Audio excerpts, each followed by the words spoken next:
तुमने cycle race जीत ली। हाँ, बहुत मेहनत की थी, जीतना था। क्यों सिर्फ शेरू जीता?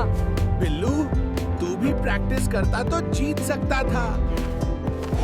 मैं प्रैक्टिस नहीं करूंगा, हसरत करता रहूंगा। हसरत से कुछ नहीं मिलता बिल्लू। मुझसे बेटर क्यों है? बिल्लू, हसरत छोड़, मेहनत शुरू कर। ठीक है, मैं हसरत छोड़ता हूँ। बहुत अच्छा, अब मेहनत शुरू करो। ठीक है, मैं हसरत छोड़ता हूँ। बहुत अच्छा, अब मेहनत शुरू करो। मैं रोज साइकिल प्रैक्टिस करूंगा। बिस्मिल्लाह बोल के शुरू कर। मुश्किल है, लेकिन करूँगा। देखा, मेहनत से मजा भी आ रहा है। मैं तीसरा आया।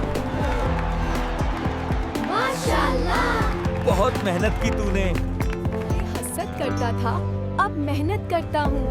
देखा बिल्लू, मेहनत करने से कामयाबी मिलती है। अल्लाह का शुक्र, मैंने हसरत छोड़ दिया। अब तू हमारा सबसे मेहनती दोस्त है। इससे मैं रोज मेहनत करूँगा। माशाअल्लाह, अल्लाह मेहनत करने वालों की मदद करता है। सब छोड़कर मेहनत करने से दिल को सुकून मिलता है। इंशाअल्लाह हम सब कामयाब होंगे। मैं हसरत नहीं करूँगा, सिर्फ मेहनत करूँगा। अल्लाह की मदद से कामयाबी जरूर मिलेगी। जो हसरत मत करो, मेहनत करो। इंशाअल्लाह।